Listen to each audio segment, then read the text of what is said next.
as I start, let me just toggle over to my slide and share with you what's going to happen tonight. Okay, tonight's conversation, some of you might have been back for many family nights already. Welcome back. And tonight's conversation is talking about being good stewards of finances that God has given us. So it's going to be a very interesting conversation tonight. I'm very glad to be able to host family night together with Alex tonight. I have two daughters, 18 and 15. It's a privilege to raise them together with my husband, Albert. Alex? Sure, I'm Alex, husband to one wife and father to three overactive but delightful children. In the mornings, I'm a homeschooling father, and I'm always very thankful for this opportunity to cultivate a relationship with our children and also form a friendship. Thank you. Yeah. I am so looking forward to tonight because I have got two teenagers, and managing finance is one of the key topics. So I'm very happy to be able to facilitate a conversation with three wise men tonight. Okay, it's like Christmas is coming early to family night. We have three wise men tonight. We have Pastor Benny Ho, who is dialing in from Perth, right? We are so privileged to have Pastor Benny tonight with us. We also have Dr. Tan Lai Yong. Many of you would have known him over the years. He's Heart for Missions, and he's also teaching in NUS. And we also have Abel tonight with us. He leads Advanced MedTech, which is a leading medical technology company. And he also writes for Sunday Times and really enjoy his reading. So we are going to be in for a great time tonight. Okay, and so let me just run through some admin stuff with all of us to facilitate a smooth conversation tonight. So you will notice that this session is recorded, and so for those of us who want to catch up or want to share our conversation with our friends later, the recording will be uploaded on Salt and Light's YouTube channel, and I would share information on that with you. The chat function will be switched off until the session ends at about 10 o'clock, and then we can still have some informal conversation. That's because we really have a few hundred people tonight, and to help us to better focus on the conversation, we are switching off the chat function, but you would still be able to ask questions or give comments through a tool called Slido. So let me introduce Slido to you. You would see a QR code on the screen now. And if you have another device, you can scan the QR code. It would bring you straight to slido.com. For those of you who are using one machine, you can go to another tab on your browser, key in slido.com, slido.com. The event name is Family Night. Okay, yeah, so let's get familiar with the tool. I'm now going to toggle over slido.com. Those of you who are already there, and you can go to the poll tab. Okay, go to the poll tab. You should be able to see the poll there right now. Okay, yep, this is the screen on the poll. So if you have just come into the room, we are conducting a short poll. There's just going to be 3 questions, and look, you would see the QR code on the top left corner of the screen. That's where you can scan the QR code if you have another device, and then you can take part in the poll. When you scan the QR code, you bring into this screen, tap on the poll tab. You would be able to see this the list of questions about how old we are. We are just trying to help the panel members to understand who else is in the room with us tonight. Is it younger people? We have got quite a lot of younger people as well. Great, right? Young adults learning how to steward finances. Thank you so much for being here. We also have got below 17 years old as well. Welcome. It's good to learn how to manage finances early. It's an important life skill. Right, thank you so much. We have 134. So this is how Slido works. You can actually see the live responses. There are now 140 responding. We have got 300 in the room. I believe some of us are just came in. And in case you're wondering what's happening, we are using this tool called slido.com. That's where we would be asking questions through this tool. But right now we are conducting a poll to help us better understand one another. Okay, so if you just got in here, welcome to Salt and Light Family Night. The number is still going up, so I think people are still trying to figure out how to use Slido. Yeah, so scan the QR code on your left, or if you are using one device, go to another tab on your browser, key in slido.com, slido.com. The event code is Family Night. Okay, thank you so much for the 163 that have responded to the question. Okay, now move on to the next question. Okay, the next question is going to be focused a little bit more about our topic tonight. In what areas do you hope to grow in the area of finances? To help us narrow our thoughts, you can only have three choices. Okay, you must think. Okay, look at it, and you can only pick the top three. Okay, what would you like to focus on tonight? Okay, or what do you hope to grow in and find out more from our very wise panel members tonight? Okay, okay, quite a lot of us are looking at investing in It's ways. really interesting. Yeah. Wow, nice, thank you. For those of us who just come into the room, welcome to Salt and Light Family Night. We are doing a quick poll using a tool called Slido, right? You see the QR code on the top left corner. That's where you can scan the QR code and participate in the poll. Once you scan the QR code, you will be able to see a poll tab on your screen. Tap on it and you can participate in this poll right now.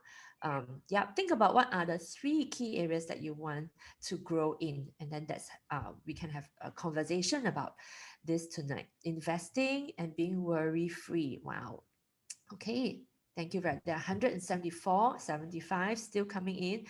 Thank you for the 329 of us in this room. Wow, thank you so much for making time tonight for Salt and Light Family Night. Okay, the number is still going up. I think you're getting familiar with the tool, right? Gonna hit 200. Perhaps we would stop and move on to the last question of the poll when we hit 200. Okay, majority of us want to be worry-free in finances, especially during this very exceptional year. I think all of us, including me, I would want to be learn to how to be wise in managing finances and be good stewards of the finance that God has given us, right? And investing it for common good. Okay, two more. I just need two more. Okay, yes, 200. Thank you so much. All right. Okay, one final question for tonight, and then we will move on to the conversation. Okay, on a scale of 1 to 10, right? 1 being hardly ever, or 10 being what you think about before going to bed and when you wake up on your mind all the time. How often do you think about finances or finance related matters? Okay, 1 is like you never think about money. Doesn't matter, it's not a problem. And 10 is like all the time, almost 24 hours. If you're not for sleeping, you are thinking about it all the time. Okay, from the scale of 1 to 10. Just a reflection of our attitude and our thoughts towards finances. What would that be? Thank you for the 160 who are responding. Those who have just joined in, thank you so much for coming tonight. Yeah, you can scan the QR code on the top left corner of your screen to participate in this poll. Right, thank you so much. Oh, now we are much faster. We are hitting 200 really quickly. Yeah, so majority of us maybe on the scale of 7, maybe not thinking about it 24 hours a day, but we still think about it. Yeah. All right, 7 and 8 mainly. Okay, thank you so much. So now we are familiar with using this tool. Thank you so much. Wow, the numbers are still going up. Thank you for participating. Right. Okay, so this is how we use the tool Slido. Now, if you look at the tab next to poll, tap on the Q&A. That's where you already there are many questions there. So that's where you can leave your questions. From time to time, you can take a look at the list of questions and you can vote for a question that you would also like to ask. You can vote on it, and Alex and I would, as the conversation go, bring the questions or the comments to the panel. Okay, so thank you so much for participating in this, and I hope we are really going to have a good time tonight. Okay, so Alex, would you like to? Sure. We like to begin every family night with the Word of God. And for the topic we have tonight, actually, we're spoiled for choice. There are verses on money everywhere. And in particular, we'd like to focus on New Testament Christianity and what God says about money. So to begin, we picked an excerpt from the parable of the rich fool as found in Luke chapter 12.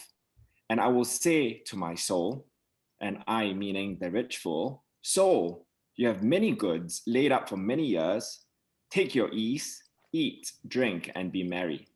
But God said to him, fool, this night your soul will be required of you. Then whose will be those things which you have provided?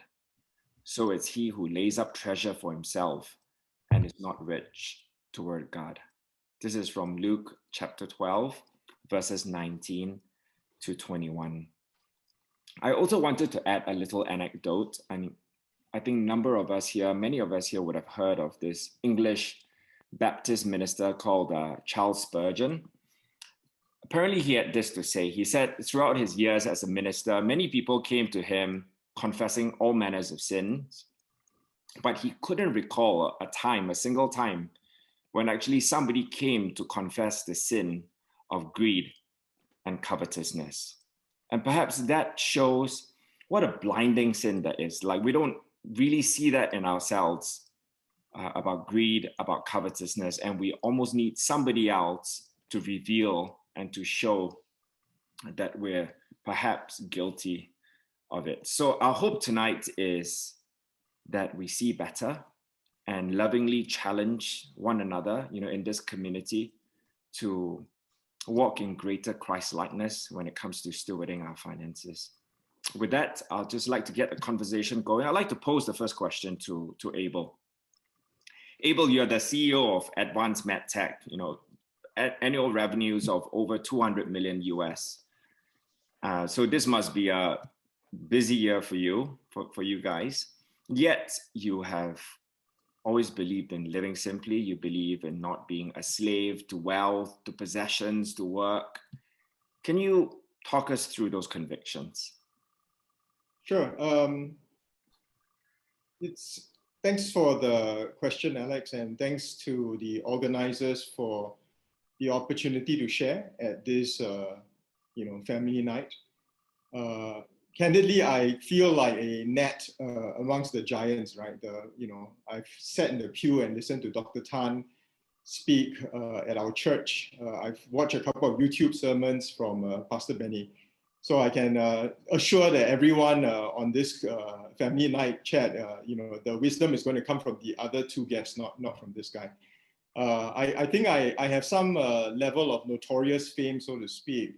You mentioned about living simply. About 2 years ago, I wrote an article for the Straits Times where I have a monthly column. And I didn't think about it very much at the time, but I wrote that while being a CEO of a medical device company owned by one of the two sovereign wealth funds in Singapore, I chose to live in a HDB flat. And for whatever reason, that kind of took on a life of its own. Within a very short time, there were almost 700-800 responses on Facebook. It was a trending article in Straits Times, and it seemed to be a big deal. And you get the whole gamut of comments in the sense that people were saying, look, this guy must be the CEO of a $2 company, all the way to this guy cannot be trusted with money. He doesn't know what he's doing, and everything kind of in between. So I think that maybe on the point of living simply, this kind of goes back, and I took a look in the Q&A in Slido earlier. I think that a lot of people are thinking and trying to balance how much to live, especially in a high-cost country like Singapore, how much to spend, how much to tithe, how much to give. So my wife and I, even before we got married, we made a decision.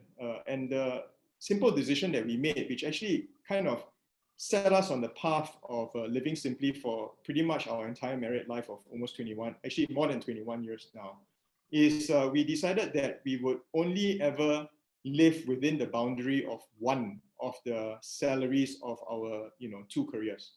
So by doing that, we kind of put a constraint on ourselves, and that basically kind of made it possible for us to have a certain level of freedom and financial independence, in the sense that we were able to not be worried about being retrenched, which I've been in the private sector for very many years. That is kind of like always looming in the background, especially in the light of a pandemic.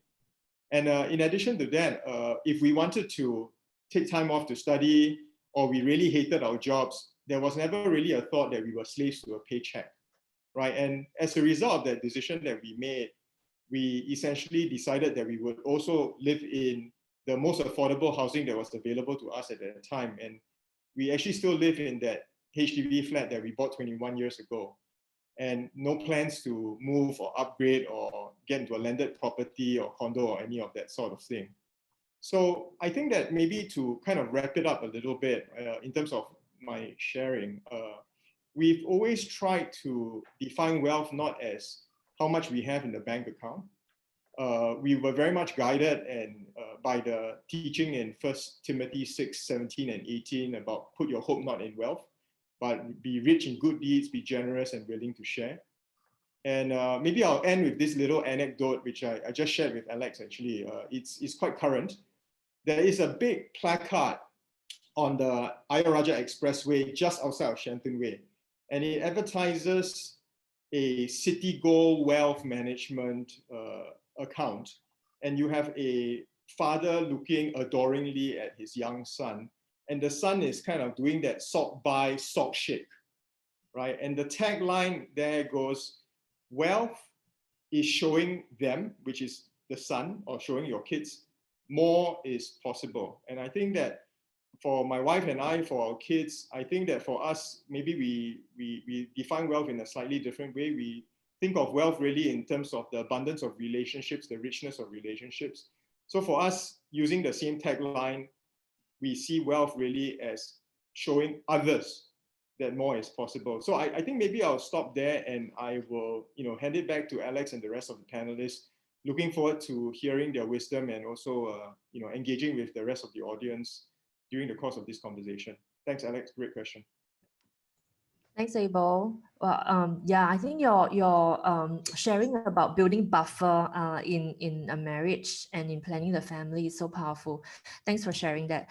If I could now invite Dr. Tan to share a little bit about, many people know Dr. Tan as someone who is living a very countercultural life. In the short time that I got to work with him to prepare for tonight's session, he's always sending us beautiful pictures of his morning walks. He wakes up super early, right? And he wakes up early, he enjoys the very simple pleasures of life. He goes camping twice a year. He reads a book every week. And so, Dr. Tan, if I could ask you, what motivates you to live a lifestyle like yours that seems to be so different from the rest of Singapore society? Well, okay. Thank you for having me. These are my kids. Yeah, we can. Yeah, beautiful. And they were very young, very adorable. Still adorable. My son is taller than me, commando, adorable in his own way. When they were little, I think my mother-in-law gave me a very wise parenting tip. He says, when you go shopping, especially walk around HDB areas and you see the kiddie, right, and your child wants to buy an ice cream, wants to buy a book, want to ride on the kiddie ride for 20 cents, now it's $1, don't do it. Listen to them, look at the book, look at the toy, then go home and ask them, do you really want it? Then tomorrow we go. It's such a wise mother-in-law advice. It cuts impulse buying. Otherwise, she says, every shopping trip will be a tug of war. The kid will throw a tantrum, sit outside the baby giraffe, want to hug and sit on the giraffe, and it's no longer a fun, adorable trip. So keeping it simple, learning about the impulse, the things that tugs at us. But actually, I'm not that interested in a simple life. We are not here with the aim to live a simple life, or we're not pilgrim fathers. We're not about to go into the desert to hibernate and to run away from the world. Jesus never asked us to forsake the world, but 3 verses, if I may share. First, Matthew 6:33. Seek first the kingdom of God, and all these things will be given to you. Matthew chapter 6:24. No one can serve 2 masters. No one can serve 2 masters. You cannot serve God and money. And the 3rd verse that really gripped my heart, John 10:10. The thief comes only to steal and kill and destroy, but I came that you may have life and have it abundantly. Our eye is attracted to the word abundantly. abundance. But actually, it is I come. Our eyes should be attracted to Christ. I come. So I don't set out to live a simple life. I don't think we are called to say, hey, the goal is a simple life. No, the goal is, if I may just put it carefully, first, seek. Seek the Lord. Who do you seek? Then serve. Who do you serve? And Savior. What is the place of Christ Savior in our lives?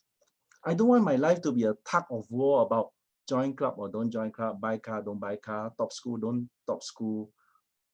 I don't want that tug of war in my life, because my aim is not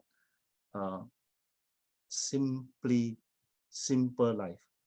I think my aim, if I may put a prayer, is to seek the Lord, to serve Him, and to live because Jesus comes. Jesus comes into my heart. Not so much about a tug of war, but really to pray that each of us, your family, my family, your kids, my kids, each of us will be a channel of blessing. And oftentimes, not always, but oftentimes, to be a channel of blessing is to live simply.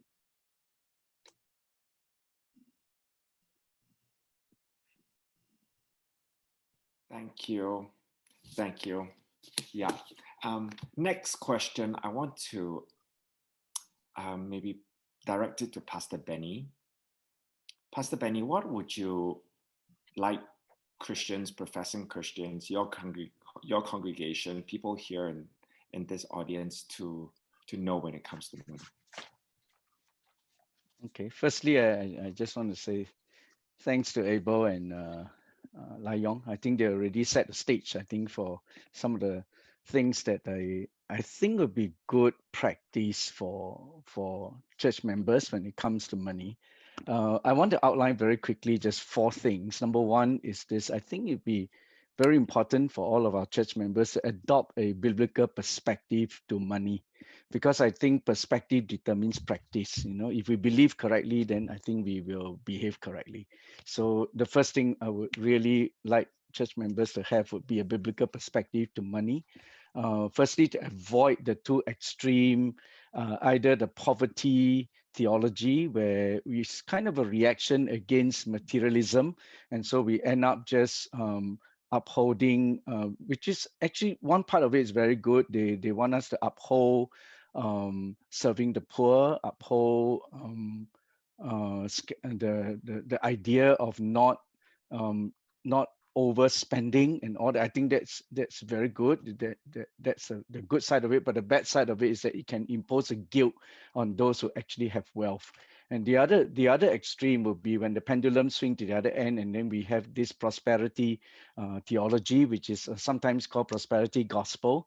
And that one, if we're not careful, we end up with a consumer lifestyle. But rather, we should adopt a stewardship mentality, where we believe that God is the owner and all of us are simply stewards of whatever God put in our hands, and we want to be able to steward it properly. So to adopt, firstly, a biblical perspective to money. Number 2 is to develop what I would call a good money map. Develop a good money map, and this has to do with planning, so that we can plan finance well, so that our resources are put into the right places. And we can talk a little bit more about that maybe during the question and answer, what that looks like. But it'll be very good to have a good money map. And I think in the world that we live in today, if for those of you whom God has really blessed with resources, it might be good for you to actually get a good Christian financial planner that can help you sit down and work and plan things out for yourself and your family. The third is, like Lai Yong said, to embrace a missional lifestyle. And this is so that we don't end up buying things we don't need with money that we don't really have, just to impress the people we don't really know. And I think we can end up just having lots of gadgets, but no generosity. So I think it'd be good to learn to live simply so that others may simply live. And so that's about adopting a missional lifestyle. I think in today's world, it's not so much a high cost of living that get us, but oftentimes the cost of high living. We actually live with too many things, and we live with too much. And so embracing a missional lifestyle will really help us to do that. Then number 4 is to, as earlier on we said, live with eternity in mind, so that we can really seek and serve and really end up pursuing God more than money. So Matthew 6:33 really kicks in here, that we seek first the kingdom of God and his righteousness, and all these things shall be added unto us. John Wesley, I think, had a really beautiful saying when he challenged the church, earn all you can, save all you can, and then you give all you can.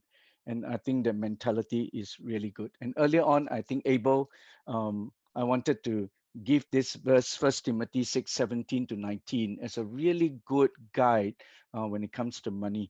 The Apostle Paul wrote this. He said, command those who are rich in this present world not to be arrogant, not to put their hope in wealth, which is so uncertain, but to put their hope in God, who richly provides us with everything for our enjoyment. Command them to do good, to be rich in good deeds, and to be generous, willing to share. And then in this way, they will lay up treasures for themselves as a firm foundation for the coming age. So it's really about eternity, so that they may take hold of the life that is truly life. And I really like that. So we begin to live a life that is truly life. So these 4 things I would really like Christians to know. Adopt a biblical perspective to money, develop a good money map, embrace a missional lifestyle, and then to live with eternity in mind. So those 4 as an outline. Thank you so much, Pastor Benny. Thanks, guys. One of your 4 points is Yeah. develop a good money map. And that Yeah. ties in with the top rated question, actually, which Yeah. is how do we balance saving for our old age and being generous, especially in a country with high cost of living, including medical bills? What would be your thoughts, Pastor? Maybe I can just quickly outline for everyone here just what I see as will be priorities, and then some of the key items that we would love to see in a good money map. One would be your tithings and offering would be one. You put it down there first. You write it down so that these are like the big rocks that all of our resources need to go into first. So tithes and offerings, number 1. Number 2 will be the needs that are of our own family, and I think that's our family needs. Your daily bills, things like that. Then when all that is taken care of, the third thing would be where you can look into some level of insurance and savings. And I think that it'll be good prudence. It'll be prudent to actually have something that is for the sake of your family, so that you can look after your family in the event where God should take you home. So there is that element of insurance. And I always think that you'll be good prudence to have at least 3 months of cash savings, so that in the event where anything happen, you can still look after your family. Then after you have taken care of that, 3 to 6 months, I think 3 months of savings will be good. And then to be able to give to the poor. I always believe that there's a spot in God's heart. There's a soft spot in the heart of God for the poor and the needy and the lost. So therefore, some of our resources, priority, need to go to giving towards the poor and the lost. Then I also like to have something called a generosity fund, so that we can be generous to the people around us. And I'm not talking here about big item stuff, but just to be able to buy a lunch for a friend, buy a book for someone who really could benefit from a good book that you read, just to be able to be generous in small ways to people. So that's another one. And then after you've taken care of that, then perhaps you can look into other things like future investments. Um, and my recommendation would be to really, for those of you with resources that you need to manage, uh, get good advice, get good financial planner who can help you to plan these things. I have a financial planner who helped me to look into some of these things, and they have that ability to kind of see things with much better perspective. And because of that, they can tell us how to apportion things so that we end up being able to be generous for now, for this moment, and still, if the Lord should bless us and we have that ability to plan a bit for the future. So all that I think will be something that you would want to see in your money map. Thanks, Pastor. There is a follow-up question to that, which says, is saving for our future meaning that we don't trust God to provide? And how much financial planning is considered too much? Pastor? You want me to take that as well? Okay. Yeah, then after that, All right. Tan and Abel, yeah. So I don't think that it demonstrates a lack of faith, but rather it is about responsibility. I see financial planning as an act of responsibility, responsibility towards our family, and responsibility towards, so that at the point when when there's a need, right, we don't have to depend on other people. So I see it that way and see it as an act of responsibility, but balance that with the ability to be able to give and to be generous. Yeah. Pastor. Abel, do you have any thoughts on this? Yeah, I actually have a very simple view on this. Actually, as in terms of, I'll give a simple example. My wife and I have been have been active in the marriage ministry in our church for probably the last 8-9 years. And what surprises me every single time, right? So I teach a class in marriage finances, right? Which is a class that everyone has to take before they actually graduate from the marriage ministry and get to be married within the church. And what I find very interesting is probably the number of couples that even know how to do any kind of basic, simple financial planning is less than 20%, right? And I think that it is a very fundamental skill, no different from taking a driving test, right? So I am therefore not surprised now when people tell me, okay, in marriages, finance and arguments around finance is the source of 70% of the quarrels. Guess what? It's the 70% of the people or the 80% of the people that didn't have any kind of financial planning, financial literacy going into the marriage. So it's like driving a car without taking a driving test, right? There is no basic competency. And I think that is important. I think that if you are a couple or if you are an individual and you are handling finances, I like what Pastor Benny said. I think you want to naturally have a financial planner of some sort. But I think that even if you have a financial planner, it's like saying that I can drive a car because the taxi driver is very good or the Grab driver is very good, right? I think that you need to, if you want to go drive a car, you need to have a basic level of competency. Yeah.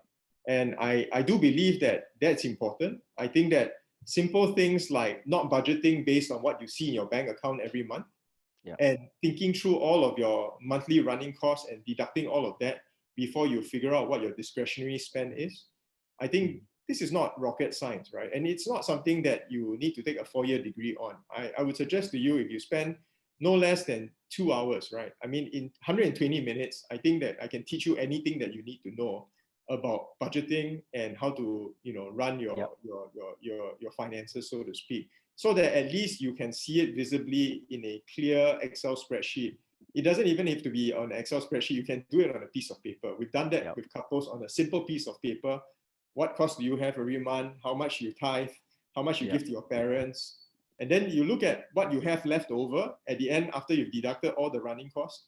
And then you ask yourself the fundamental question, can I afford to spend $1,000 every month for a car, right? Can I afford to add in an extra $2,000 every month so that I can go buy that beautiful condo at the waterside in Sentosa Cove and all that other stuff? So I think that the balancing on the financial side, I think the starting point is a level of competency in managing finances. I think that's important. I think that the other thing really is, once you have that competency, living substantially below what comes in, right? What your income is, allows you then to not be perpetually stressed because you don't have enough, right? I think if you have those two simple things and you have the money map, I think I would say probably 90% of the quarrels and the stress associated with money would probably not appear. Just a thought.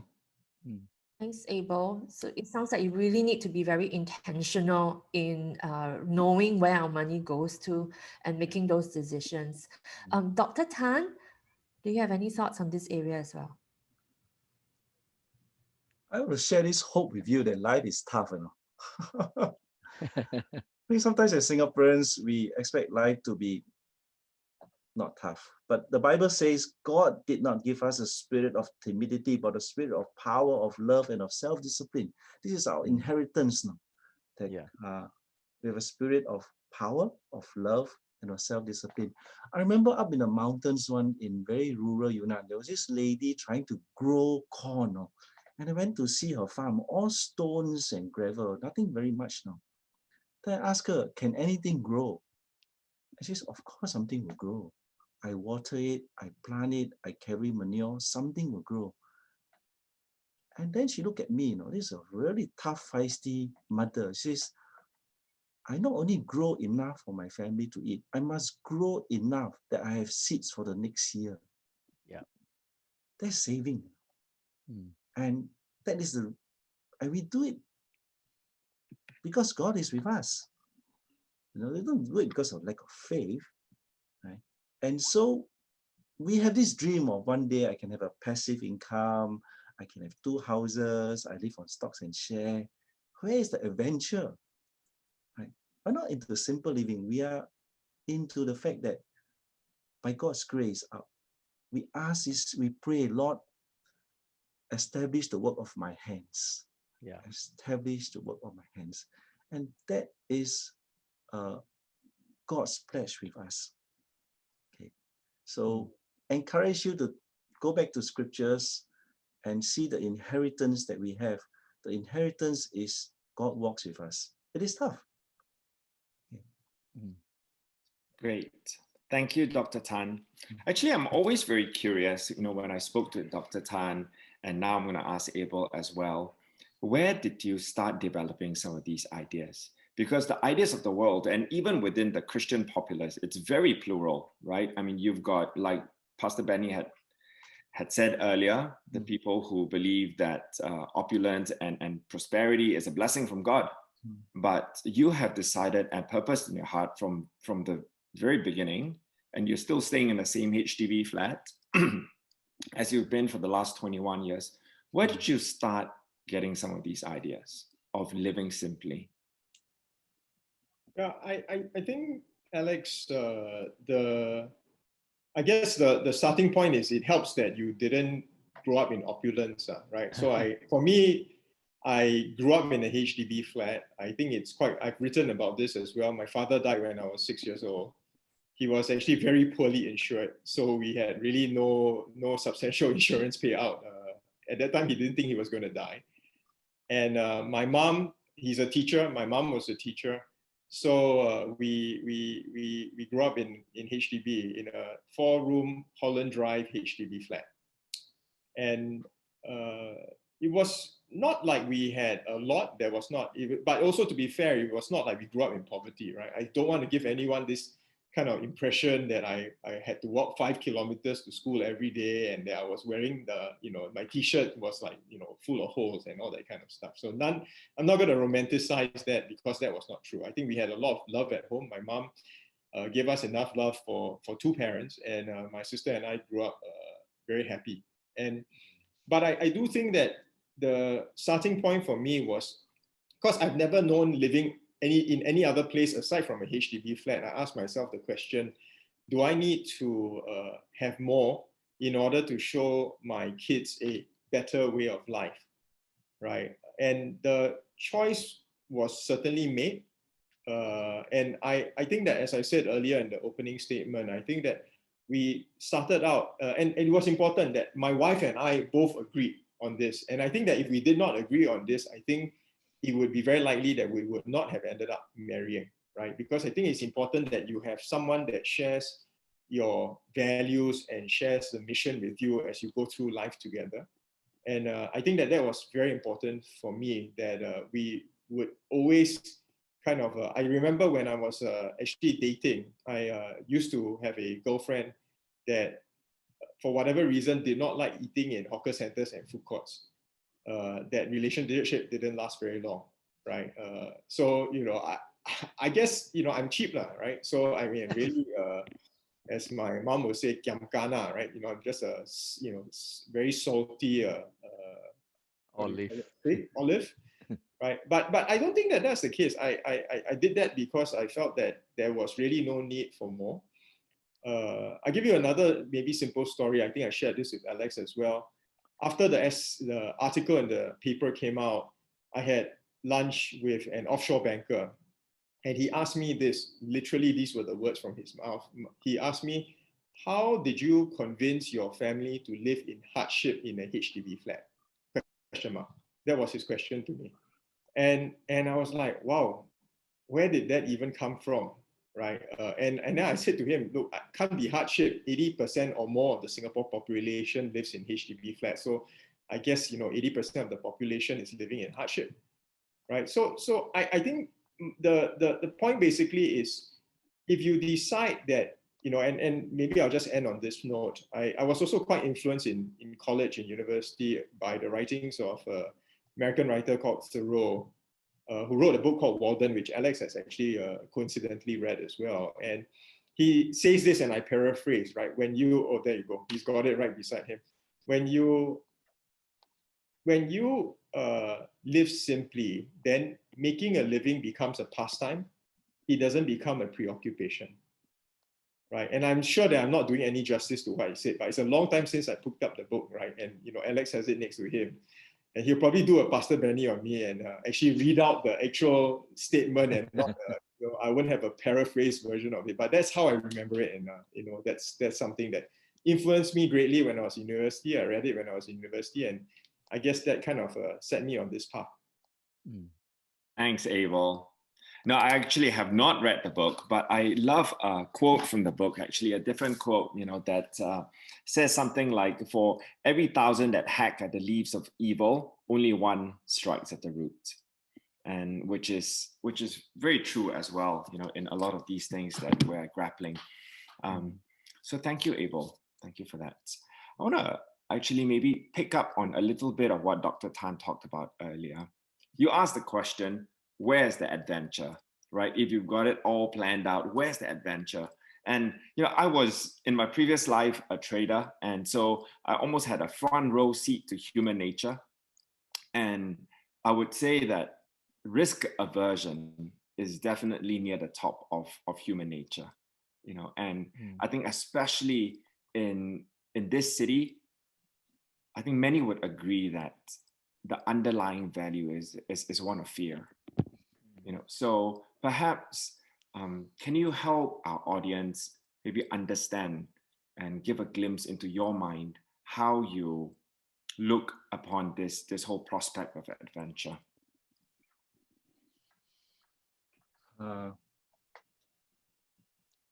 I take back adventure and anxiety. I now teach in a university, and one of the fun things I like to do on a Saturday morning is to invite parents here, parents whose kids are Sec 4, junior college. And I like this unrehearsed. I ask our students who are now university students to speak to the parents, unrehearsed. I just ask them, if you were doing A levels again, tell these parents things that are helpful and things that are not helpful. Unrehearsed, And many of my present undergraduates tell the visiting parents, please don't be anxious for us. It makes us feel bad. We all know exams are big time investment risk, but we are anxious, you are anxious. We all become kanjong spiders, right? And so just let us handle it, because your anxiety makes us feel even worse. So in Singapore, if you're not careful, the anxiety leads to agitation, leads to anger. It kills off the adventure. Right? See exams as a way where you walk through life with your child, hone the skills. We talk a lot about money, but if I may just put it in a chronological order, maybe from younger up to about 25, 30, invest in skills. people skills, IT skills, invest in skills. The money will come, God willing, right? And then from 30 to 40 to 50, invest in contentment. I mean, I live in a 4-room HDB flat. I'm so happy in it. I wake up in the morning and say, oh, take a picture of the sunrise and send it to my extended family. And I recently renovated. When I renovated the bathroom, I gave the instruction that the wheelchair must go in. No? And the ID sort of said, why your mother come in? I said, no, it's for me. I'm going to stay here till I'm wheelchair bound, you know. So the toilet must fit the wheelchair. So don't upgrade nothing wrong with upgrading, but really invest in skills and then invest in contentment. And really, I'm going to be 60. And it's a beautiful time to invest in others. I'm here, I begin a new adventure that, for those of us who are now online, who are Singaporeans, let me tell you, every other person who is not online, who is not Singaporean and coming in, will tell you, you're born in Singapore, jackpot already. How good this country is, you know, right? It's safety, you get education, give thanks. And so it's a time I'm worried that of the 60 years old that I met, because many have climbed the corporate ladder so fast and so competitively. Now you ask them go and invest in the youth. They look at me and say, very tiring, you know. And that is the part that I'm worried about. That is, if there's anything about wanting a simpler life for my generation, is so that they have that reserve, that adventure to nurture the next generation. Yeah. Thank you very much. Yeah, go ahead. If I could follow up on Alex's point about fear that he mentioned earlier, I wonder from Abel or Dr. Tan's perspective, as you talk to parents or married couples, have you met people who actually have this fear of looking into their own finances?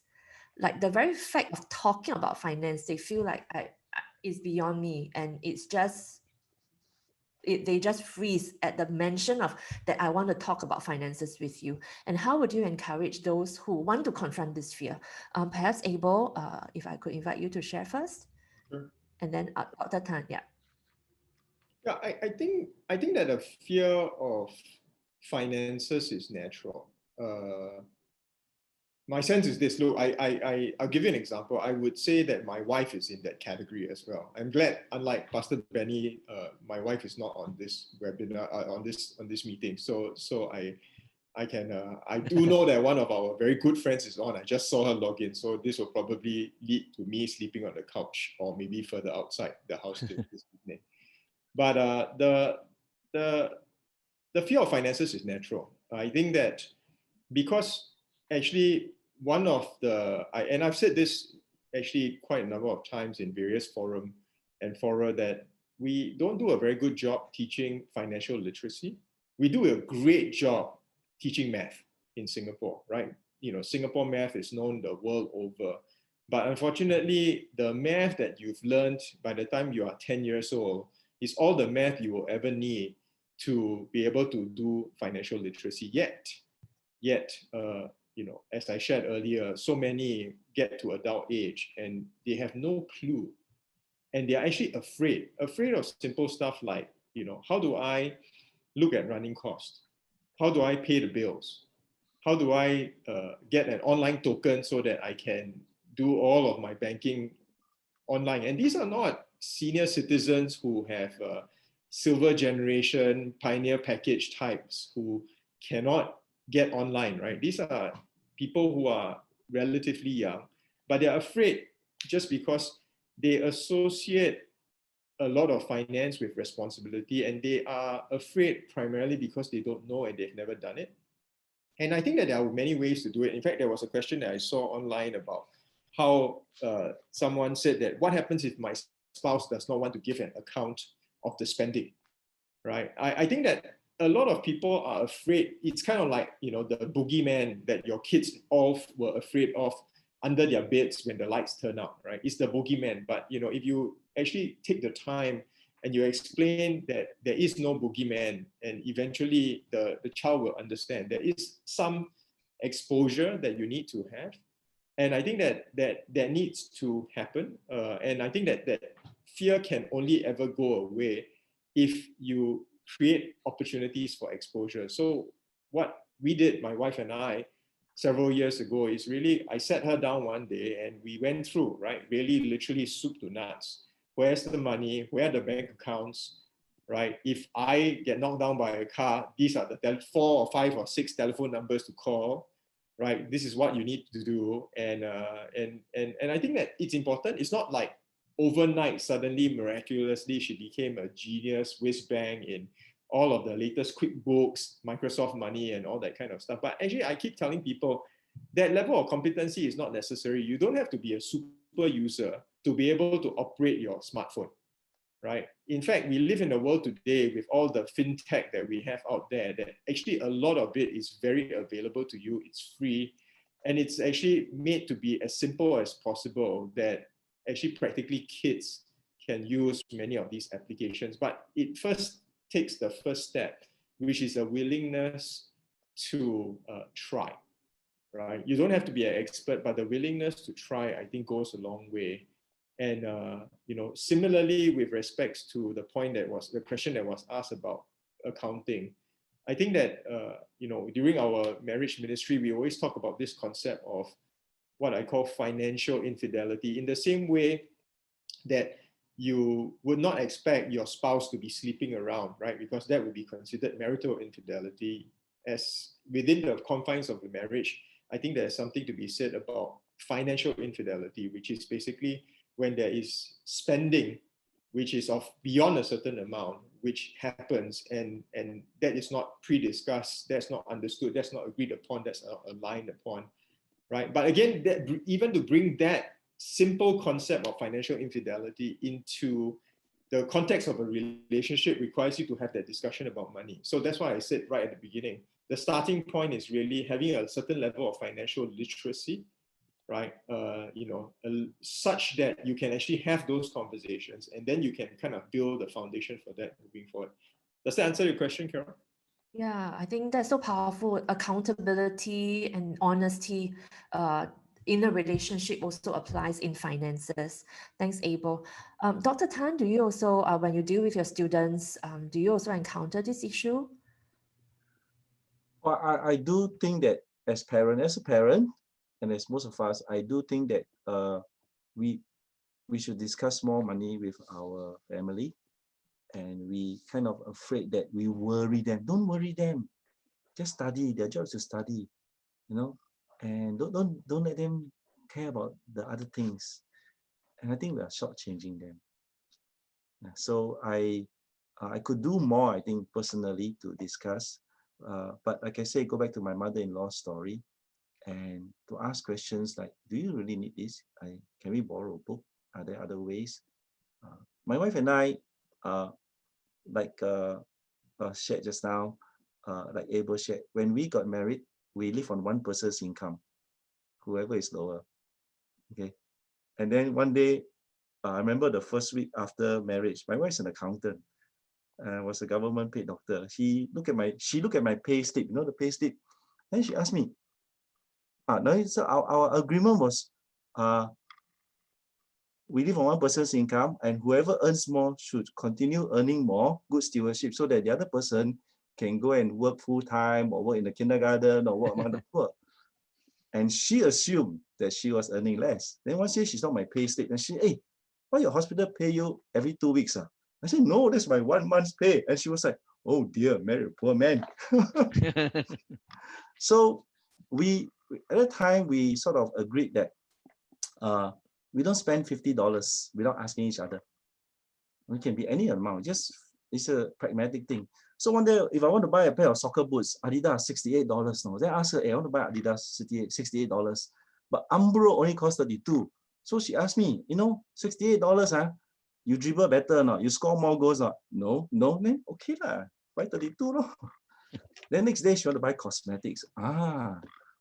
Cosmetic got $20, $200. Can I ask her, hey, $200 not more prettier lah? Never mind, don't buy. Cannot, right? Not fair. So small decisions, big decisions, I think it's quite fun to talk about it. It grows our character. Mm.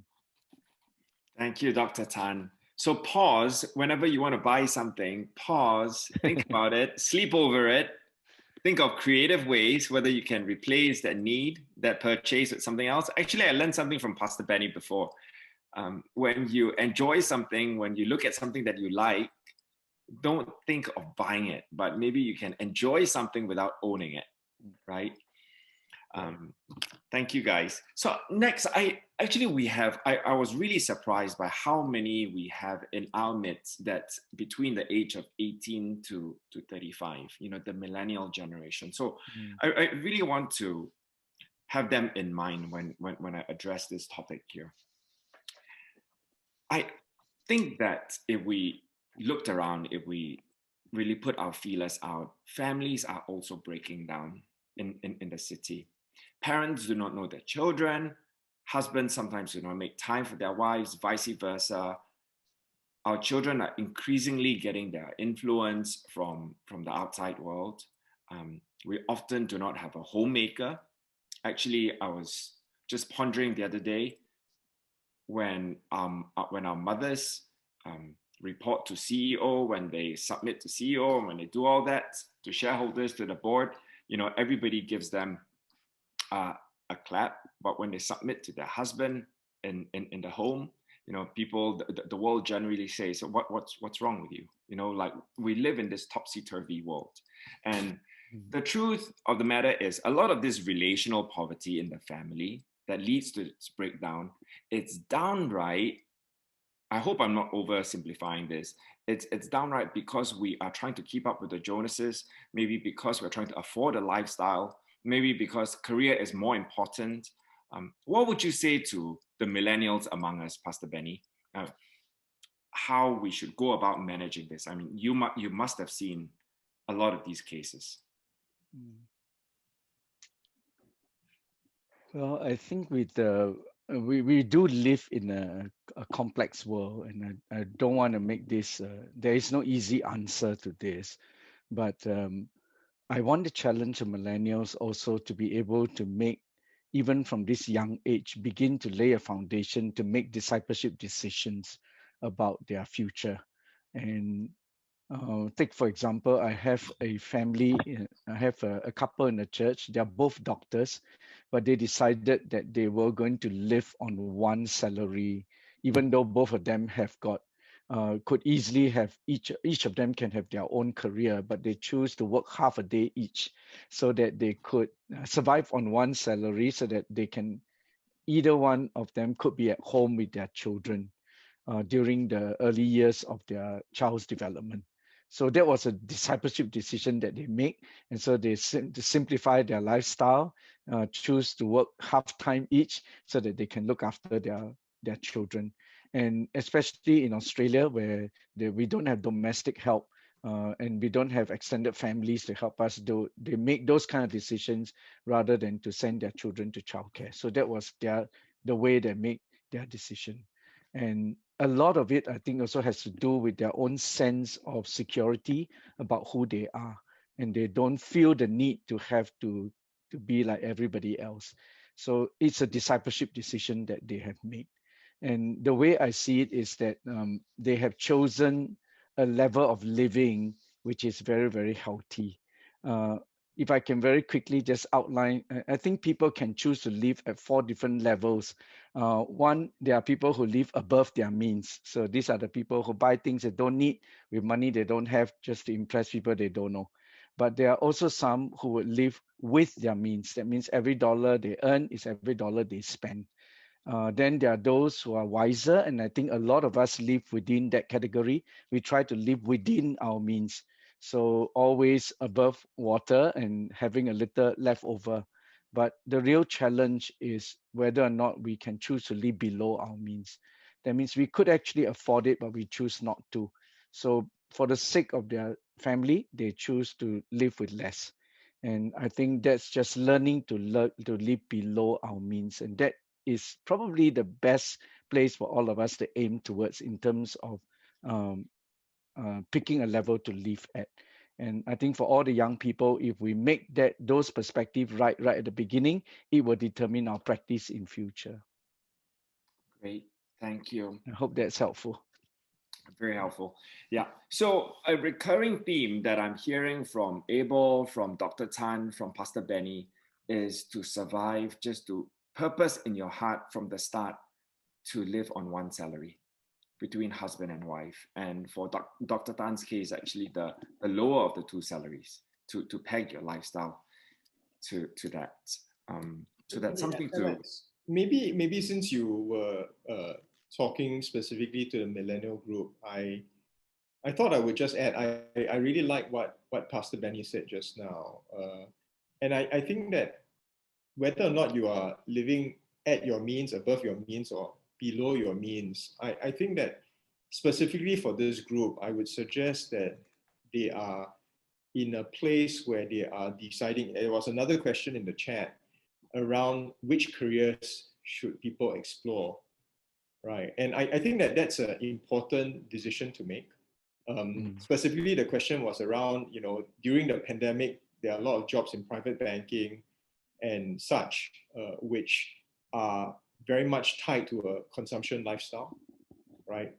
So I would suggest that there are certain occupations which kind of force you, I mean, it's not like slave labor, right? And it's not like someone puts a gun to your head and says that you got to go out and buy a pair of Ferragamo shoes and you have to have a Chanel dress on when you go into office, or a suit from Hugo Boss, right? But and a Panerai watch to go with that, right? I think that there are however, some professions that play into those obvious symbols of conspicuous consumption, right? I think that for millennial, deciding on what choice of career to take, if you choose to if you say that you want to live below your means, right?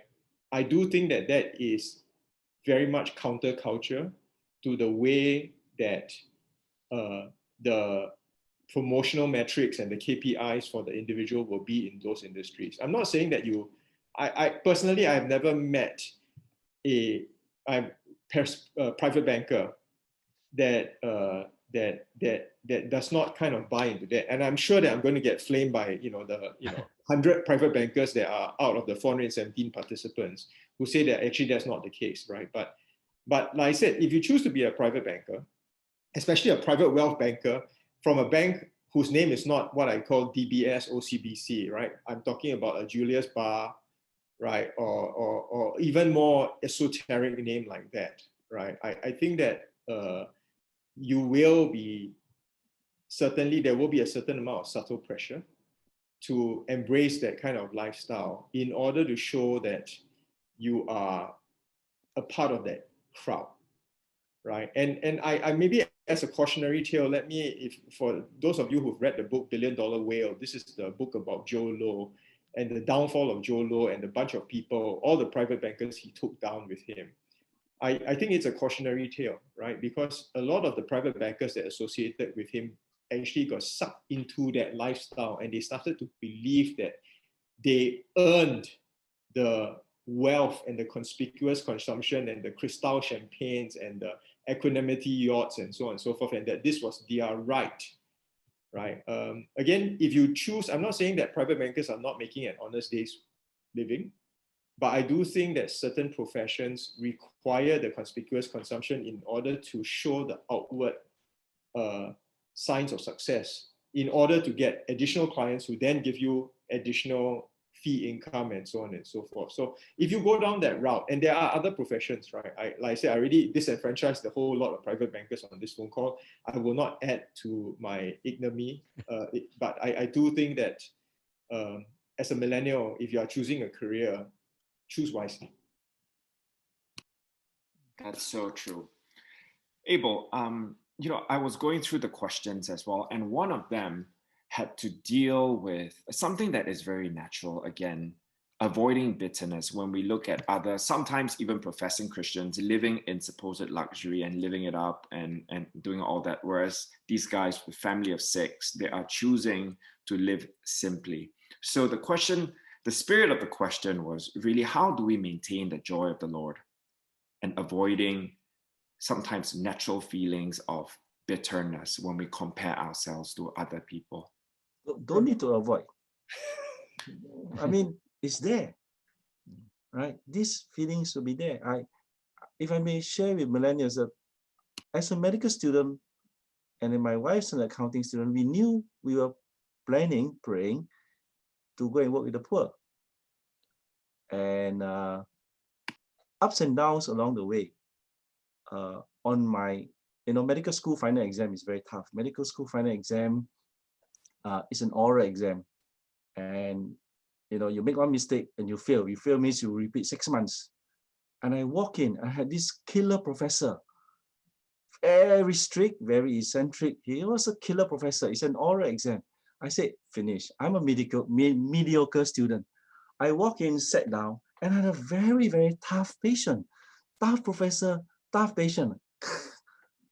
And then he sat down, and he said, ha, ha, ha, Tan Lai Yong. Then he turned around to the junior professor and say, we will pass this boy. It's the first sentence he made. Silence in the room, And they say, right, if we don't pass him, the blood of the natives will be on our hands. More silence. What's this fierce professor talking about? Then he says, aren't you the boy who wants to go and save the natives in some dark continent? If we fail you, then those natives die, then they have no doctor. We will pass you. And he asked me a few questions, and then he passed me. So wow, wanting to work with the poor, and God allowed me to pass a very tough exam. So springboard into success. But between 25 and 35, when many of my classmates were excelling in their career, and then I chose to be a doctor in the prison, it was very tough. Because at wedding dinners, people will give out cards. Hi, I come and see me. I'm an eye surgeon. Come and see me. I'm a gynecologist. I can't give out a card. Come and see me. I'm a prison doctor, It was very tough. And even very well-meaning Christians who encouraged me, say, hang in there, hang in there. And those years of waiting between 25 and 35, when success beckons, was very tough. Don't try to deny those feelings. Yeah. Sometimes I dealt with them by being a bit humorous. I told my friends, I know a lot of gangsters. You want debt collectors, scratch the car, throw a bit of acid. I can get you done, So God can handle all this. Yeah. Tell it to God. God is with us. And then you read the Beatitudes again. Blessed are the meek, for they will inherit the earth. This is discipleship. Yeah. This is discipleship. Blessed are the meek. They will inherit the earth, not because it's a formula. We must speak carefully here, because there are many people in the world, even if they earn 4 times their own present income, could not feed their children. We are in a good position, I mean, it's a privilege, almost arrogant, to say that we can live on one person's income. But I'm in correspondence with pastors in India who at 5 times their income will not be enough. Yeah. And then I have to learn discipleship. Blessed are the meek, for they will inherit the earth. And then say, wow, God, you are with me. We give thanks. Yeah. Thank you. Abel, do you have anything to add?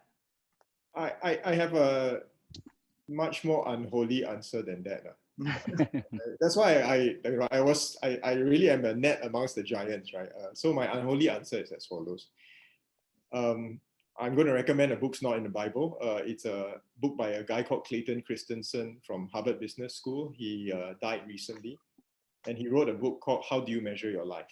And for those of you who want to find a framework or feel a little bit better. I mean, I fully agree with what Dr. Tan said about, you're going to feel terrible. But I think that knowing full well that you're going to feel terrible, it's good to know why you shouldn't feel terrible. And the book about how do you measure your life is really about how Clayton Christensen shared that after he graduated from Harvard Business School, And at the 5th anniversary reunion and the 10th anniversary reunion, right, people were coming back. And as what Dr. Tan said, right, people were progressively getting richer. Clayton Christensen was a Harvard Business School professor. He wasn't doing badly, but he was not anywhere near a billionaire at the 25th reunion of their MBA, Harvard Business School MBA. Yet, at the 25th anniversary, many of his HBS MBA classmates had become billionaires in their own right. But their kids hated that, right? They were on to their third wife, right? They were already rich in every conceivable, humanly understandable performance indicator. Yet they suffered from a poverty of the soul, and they suffered from a lack of richness in relationships. Yep. And I would suggest again, for me, I choose to pick my wisdom from the Bible and elsewhere as well. I think that there's a lot of wisdom in what Christensen has to say, which is really, how do you measure your life? And if you, in your heart, know that you are going to measure your life this way, I think it won't make you feel any better at that time. Obviously, you're going to feel terrible when everybody's giving out their cards and they're all specialists and you're a prison doctor.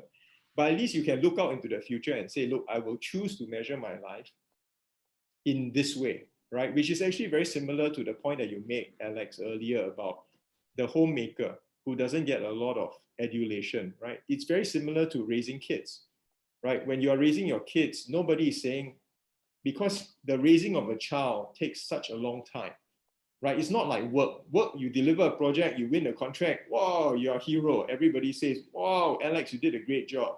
Carol, you did a great job. But when you raise your child and your child has shown honesty, who's going to tell you you did a good job? Nobody's going to tell you you did a good job.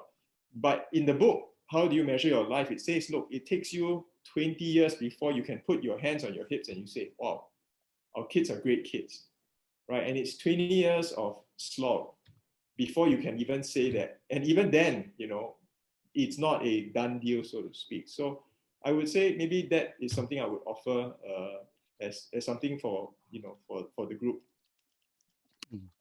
Thanks, Abel. Really figuring out what is the definition of success in our lives and what are we really working towards is so important. If I could ask Pastor Benny, there are some questions relating to theology, in particular to tithing. Okay, one of the questions is if we don't give regularly, we tithe, but it's not regular, is it a sin? The second question is also relating to tithing. Is it okay to give more, to tithe more than to give to parents? And what is the theology to that, Pastor?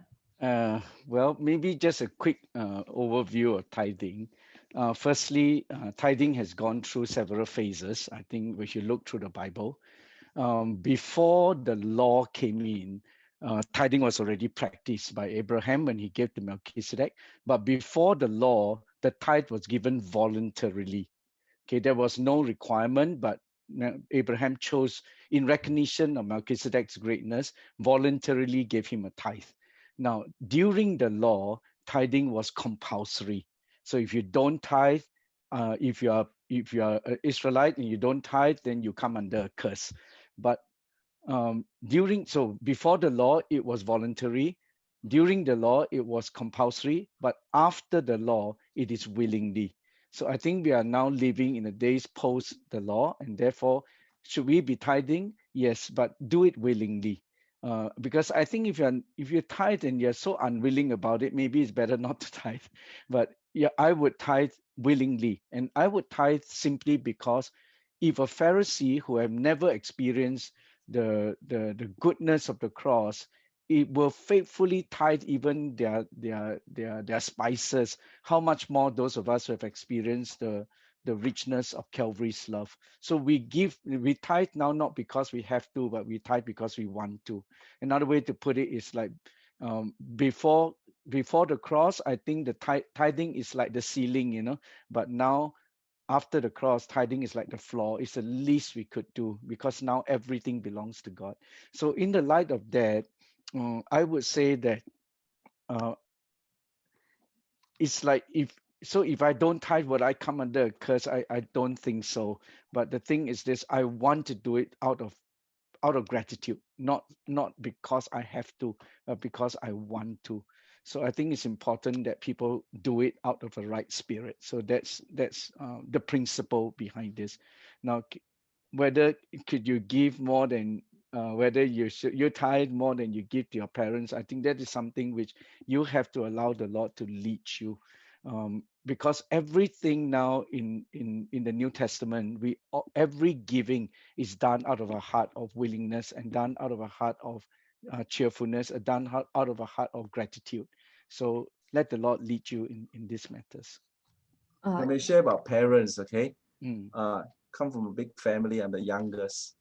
And because of my chosen life, I'm not that wealthy. My father has passed away, and during one of his birthday, I brought him dinner. And it was $13.80. You know, and he told me, this is the best meal of the birthday. Nothing to do.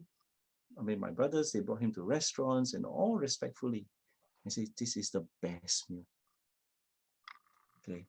Our parents value the time that we spend with them. Yeah. Okay. Do it. As one who have been involved in missions, the joy of giving. I remember flying back to Kunming once, and there was a gynecologist, private practice, who at Kunming Airport, Singaporean gynecologist, put $500 in my pocket and said, Lai Yong, go bless the poor. And then he went on to play golf at Spring City Golf and Country Club. I mean, I took the money, it was unplanned. I went back to my clinic. I don't know what to do with it. And then in walked a village doctor that we had trained, 16 hours bus ride away. He walked in. I mean, no, he gave the news. Someone gave the news that he had TB of the spine. And I thought he's probably going to die. I said, well, since I have this $500, just give it to the family.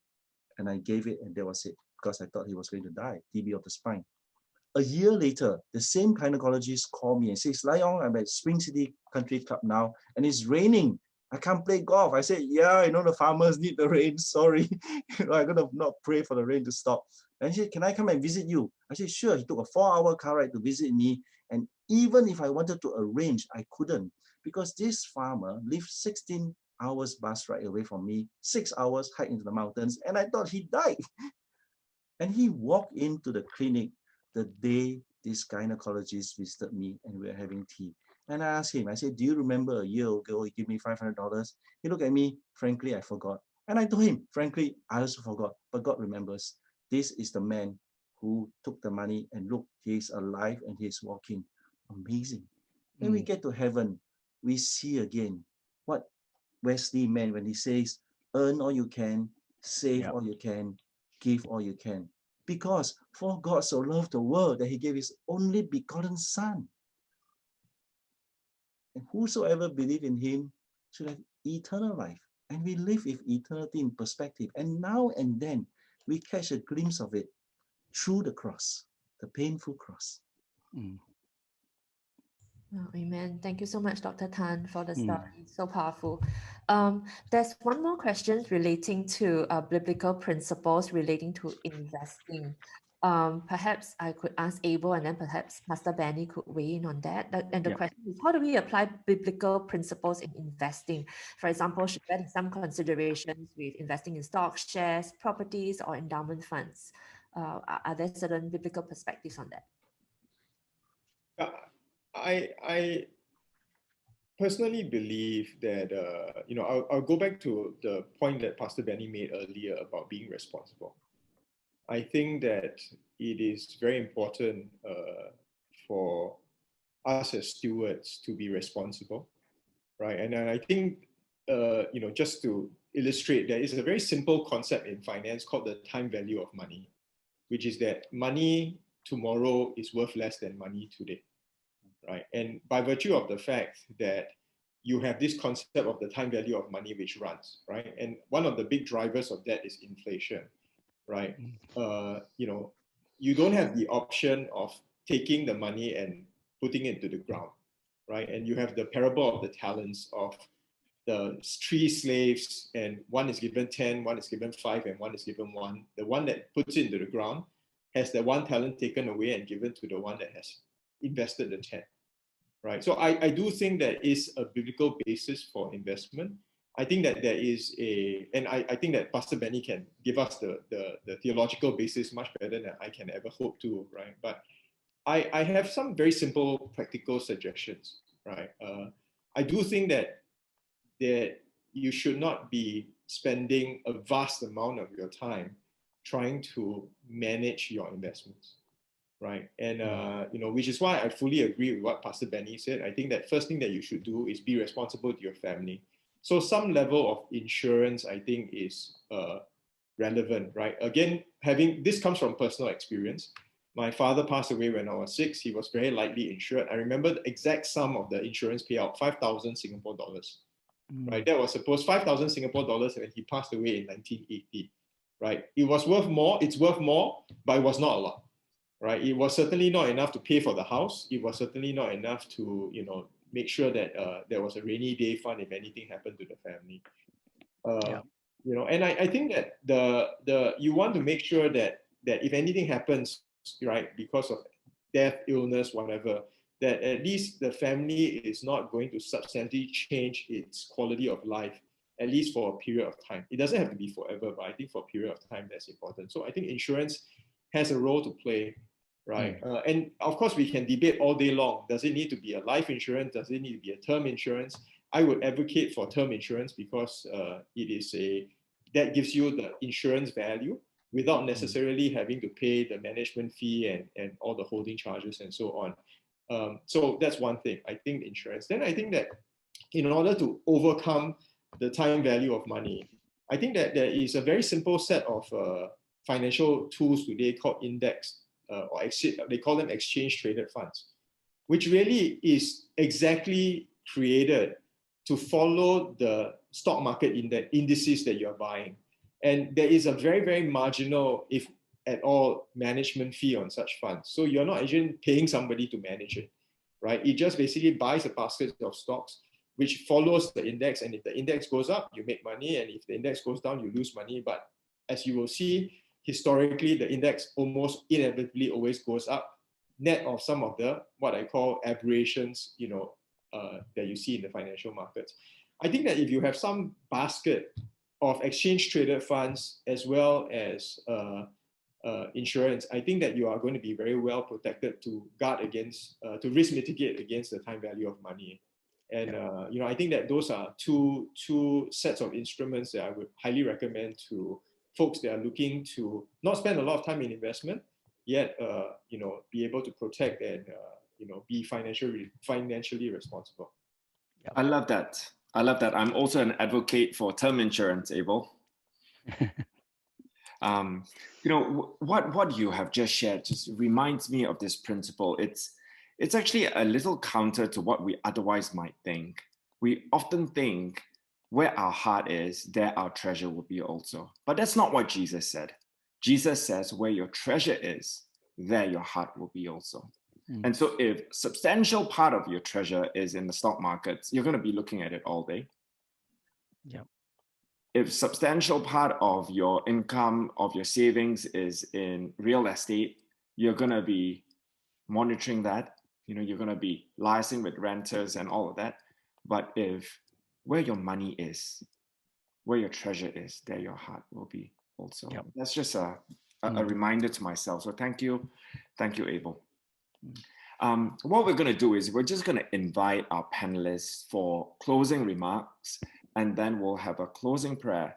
But we'll also be extending the conversation beyond 10 o'clock with a hard stop at 10:30 or earlier for those who can stay back and like to stay back, so that we can take some more of these questions. There's some excellent questions, still in Slido. So maybe I'll start with Dr. Tan for some final encouragement. Some of you may have seen the chat. I slipped in that little story about the elevator. I went into the elevator this morning, or was it yesterday? And little girl came in, maybe primary 1 or 2, and she was blowing bubbles. And we were going up to the 12th floor. So I asked her, You wanted to talk to parents and their children. I said, hey, this one PSLE question. No. Then everybody, oh, yes, uncle. I said, you know what? The lift is going up. You blow bubble, will the bubble go up, stay still, or go down? Okay. And so she was stunned. I said, blow, then you will know. She dare not blow, because she didn't have the answer. And again, I come back for tonight, live under the shelter of the Almighty. Blow. It's okay. Right?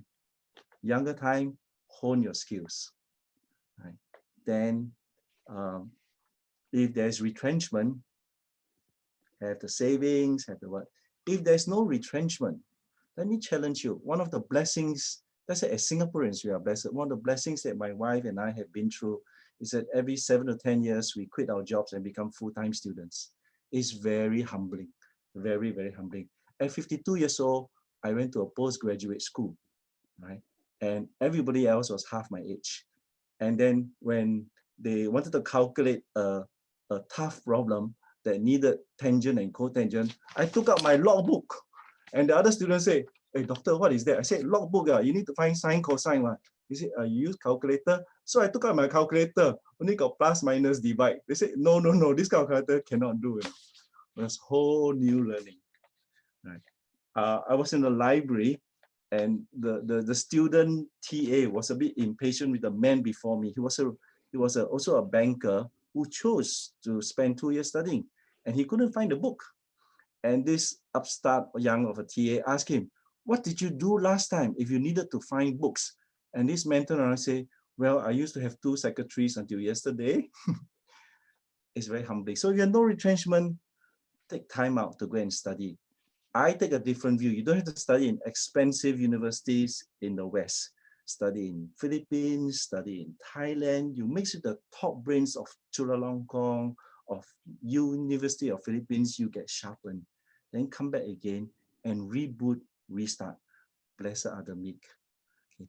So one way is to stop thinking that we have to achieve a certain monetary figure by the age of 35 or 40 so that we can do more things. The Lord is with you. God bless you. Thank you, Dr. Tan. Pastor Penny, how about you? Some encouragement? Yeah, maybe what I would like to do is just to, in case we walk away from this meeting thinking that the secret to success is learning to live on one salary. I definitely don't want people to think that way. But rather, I think what we are all trying to say is about all of us actually, when it comes to managing our money, to make discipleship decisions.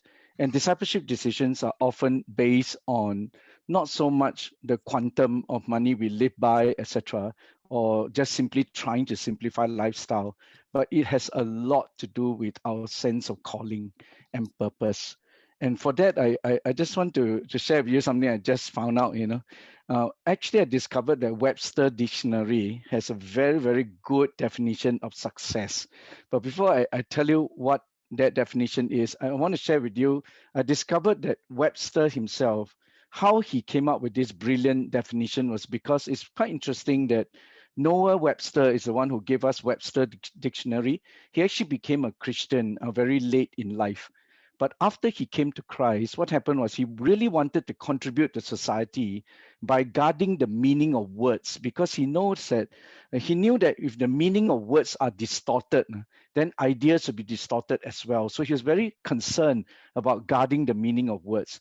So here's how he defined success, and he's trying to guard the meaning of this word success. He said this: success is the favorable or prosperous termination of anything attempted, a termination which answers the purpose intended. Now, let me read it one more time.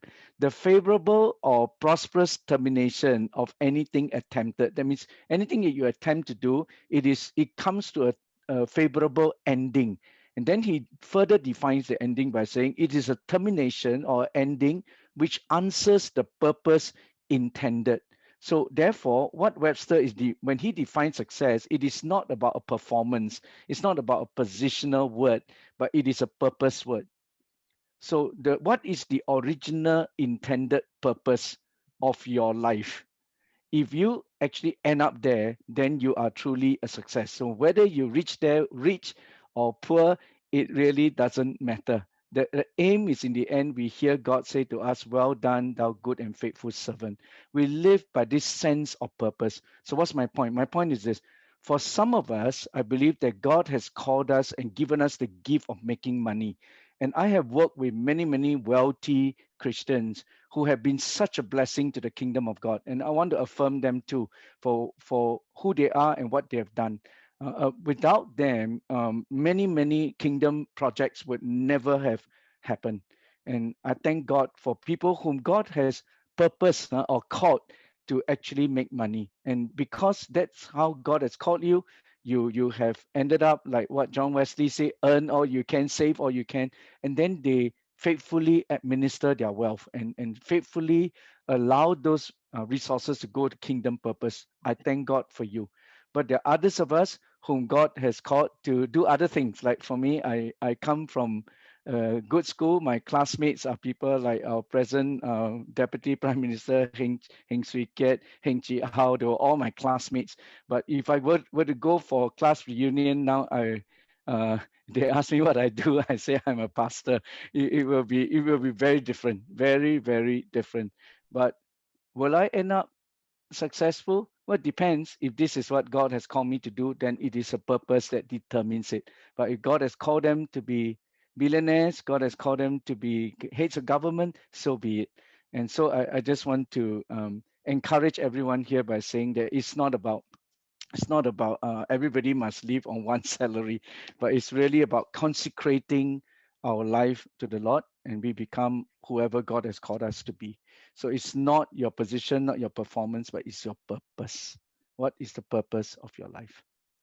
Wonderful. Thank you, Pastor Benny. Abel, some closing remarks?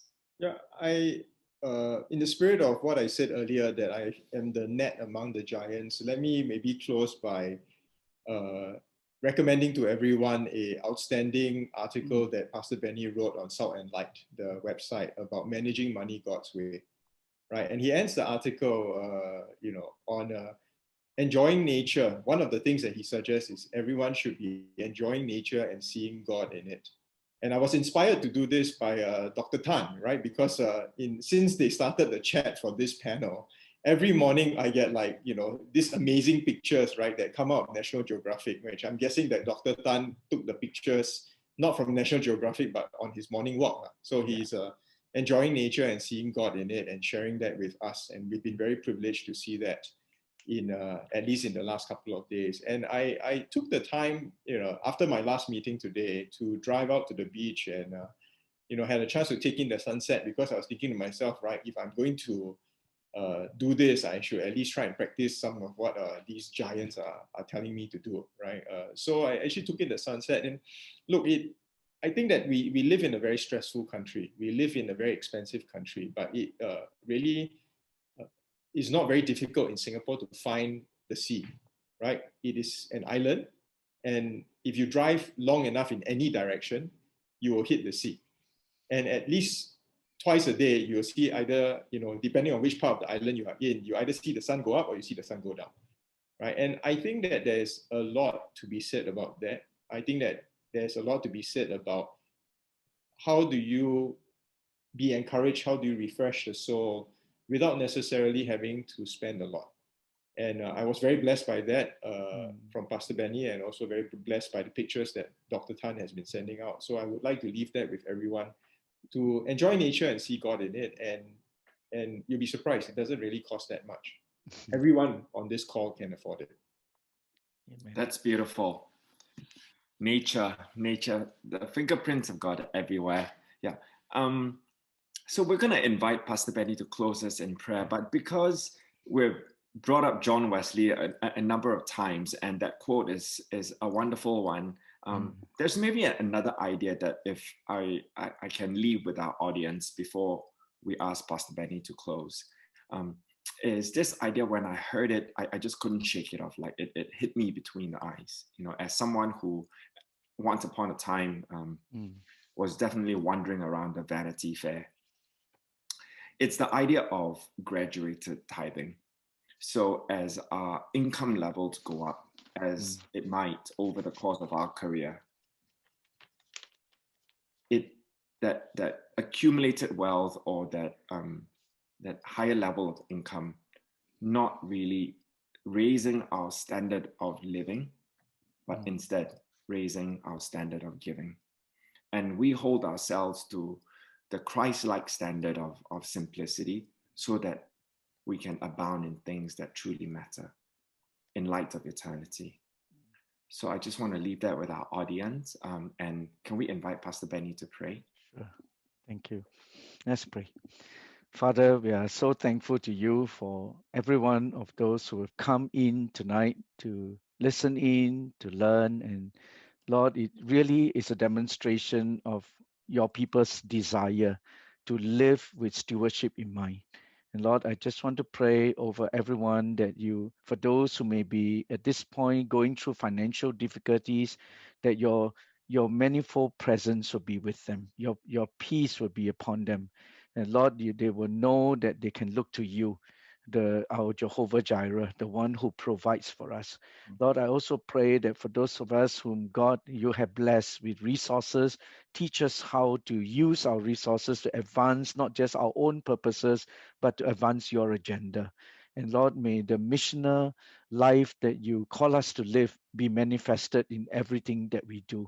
So I commit each and every person here to you and ask that through this pandemic season, you will be speaking to us and you will be helping us to reorder the priorities of our life, to find clarity in how we should live life. God, may you help each one to live with the clear sense of purpose of what you call us to do and to be. So we commit each other to you tonight. In Jesus' name we pray. Amen. Amen. Amen. God Amen. bless you all. Pastor. Thank you, Pastor. Thank you, everyone, for staying all the way till 10 o'clock here in Singapore for the session.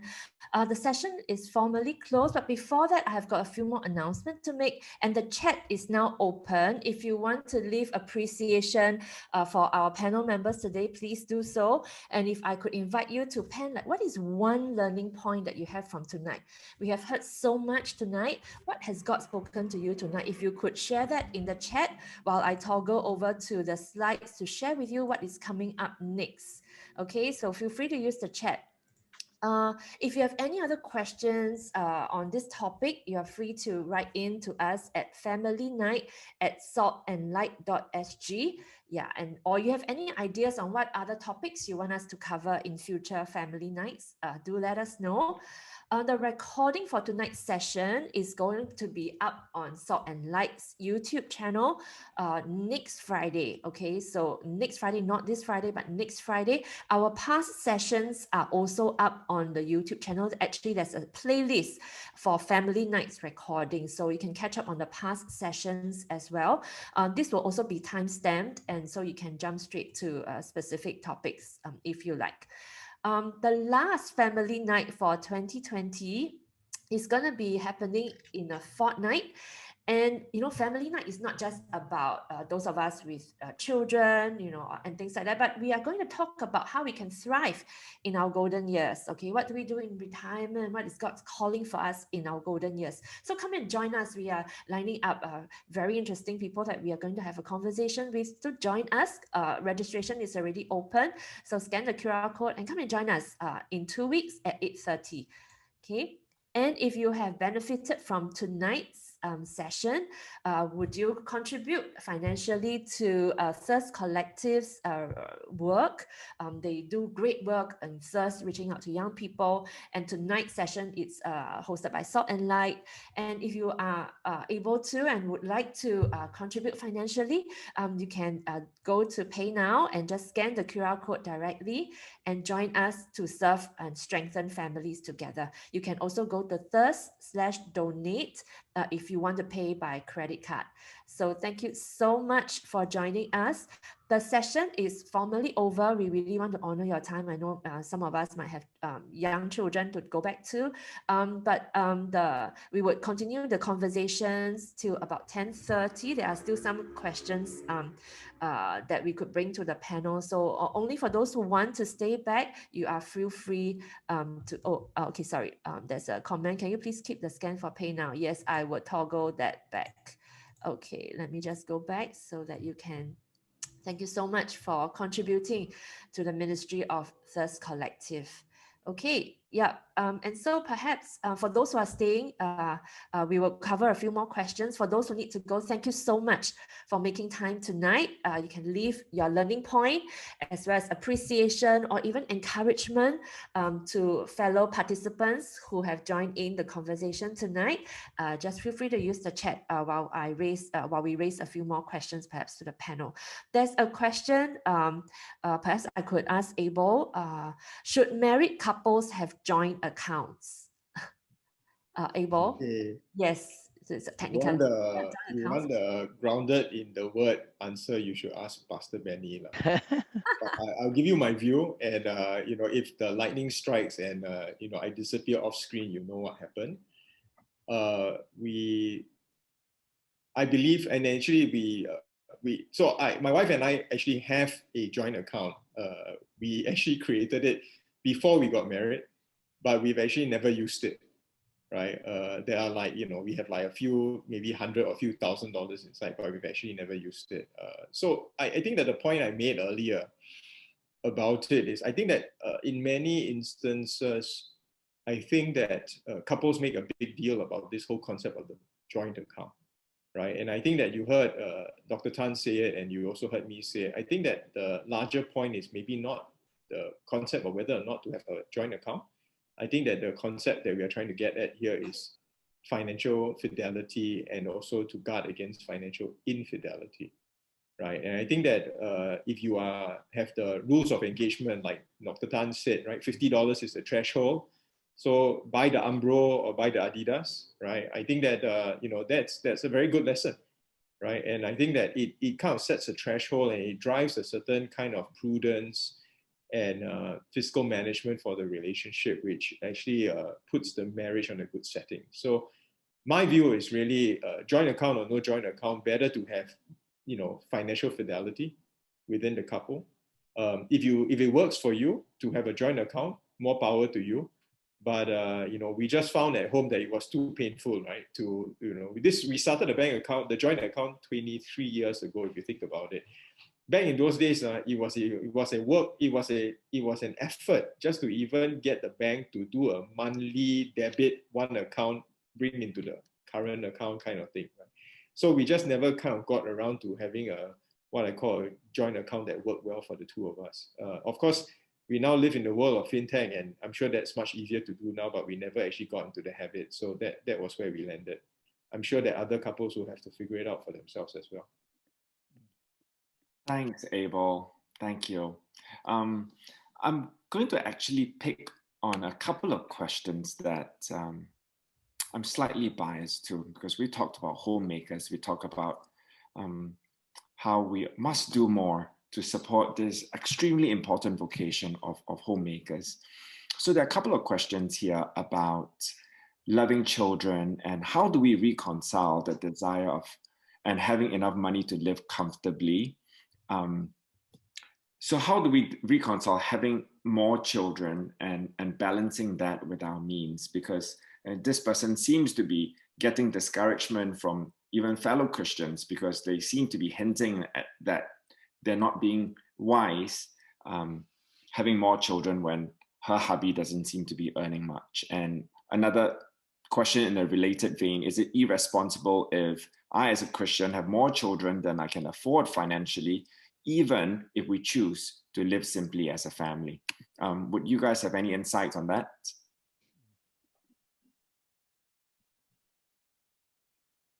Benny, how many kids do you have? I know I have 3. Okay, I think you are most qualified to answer this. I don't know. I mean, if I were to do it again, I wouldn't mind to have I don't mind to have one or two more, because as my kids grow up, I begin to realize what a blessing it is to have a bigger family. Of course, when they were growing up, you will have to make those sacrifices along the way. You probably have your resources have to be shared amongst a whole lot more people, but by the time they actually grow up, you're going to discover that it's actually such a delight to have a bigger family. Now there's nothing more delightful than when the kids come back, with with the grandkids and all that. It's such a delight. I would think that I always believe and trust that the Lord will provide, and we go through those tough periods when we don't have enough, so to speak, um, and we don't have access to be able to spend freely. But I'm looking forward. I try to live with a little bit of a long-term view in mind and know that if God has blessed me with these children, then I'm going to raise them up the best way I can, and I will reap the benefits of it in the days to come. It's like what Psalms 100, Psalms 128, Psalms 129 says. It's the Lord who builds the house, and the children is a children is a gift from God. So I live with that mindset. I hope that encourage you while you're going through this difficult time of needing to raise the children. Think about the future. Thank you, Pastor Benny. I think I'm going to have to arrange for you to have a chat with my wife. Oh, anytime if it's about increasing children. Yes. One of my favorite quotes is, "It's always easier to raise strong children than repair broken adults." Yeah. And one of the ways we advance the kingdom of God is by having godly families. Yes, and, absolutely. And this whole idea that demographics is destiny. Yeah. I wish I have more. All right. Yes. Dr. Tan, do you have any insights on that?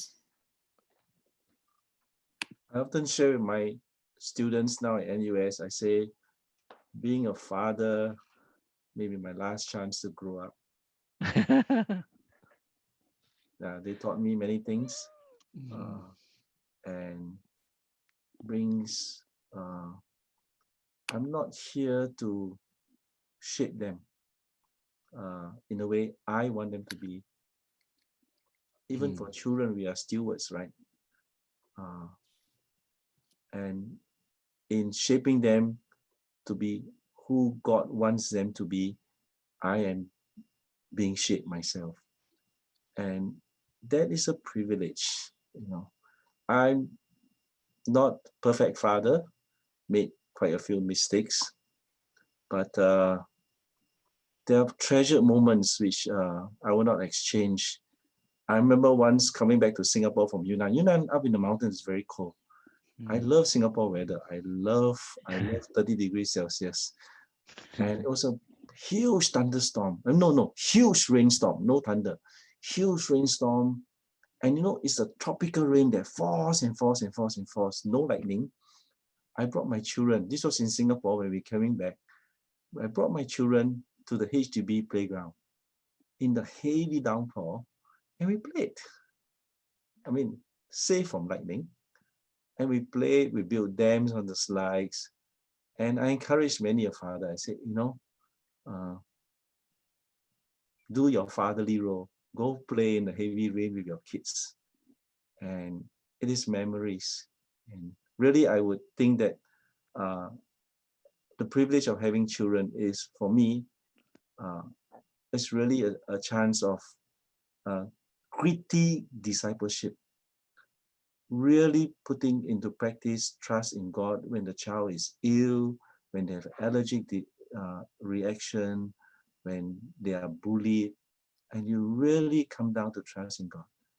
And then to shape. I also remember one time where my children needed health certificates before going to school. They go to a school in China, and it's a big hassle, difficult to get health certificate. 2,000 people waiting at outpatient clinic. It's a long time, right? And I'm a lecturer at that clinic. I remember the colleagues laugh at me and say, "Oh, just what's SMS the name, and we'll give you the certificate tomorrow. After all, your children are healthy, right?"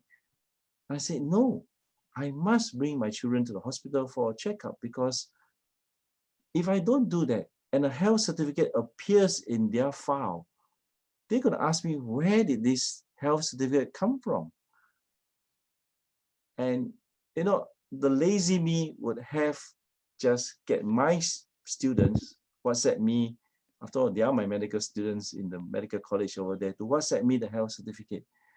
But for the sake of my children, I had to hold the integrity and actually bring them for a checkup. Yes, I can jump queue a little bit by Guanxi, but they still had to go.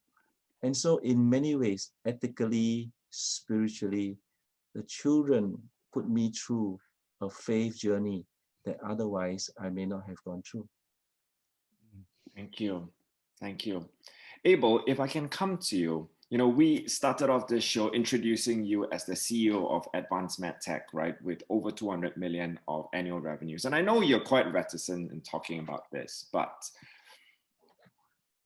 considering that you're not spending your money on a big house, considering that you're not spending your money on a flashy car, what can you share with our audience to the extent that you're comfortable where your money is going? Yeah, so I actually happen to believe in this graduated giving concept that you talked about, right? You know, I think that Pastor Benny talked about it earlier, right? You know, actually 10% is like the minimum threshold, right? I think that as we proceed and as we advance, in the same way that you know, the starting, since Dr. Tan teaches at NUS, the average starting salary of NUS student now is 3,800. But nobody wants to be at the average starting salary for their whole life, right? So in the same way that you don't want to be at your starting entry level salary your whole life, why should your tithing be at the entry level of 10% your whole life? Right? So I do think that that's one aspect, right? Which is, you know, the more you earn, the more you should also give.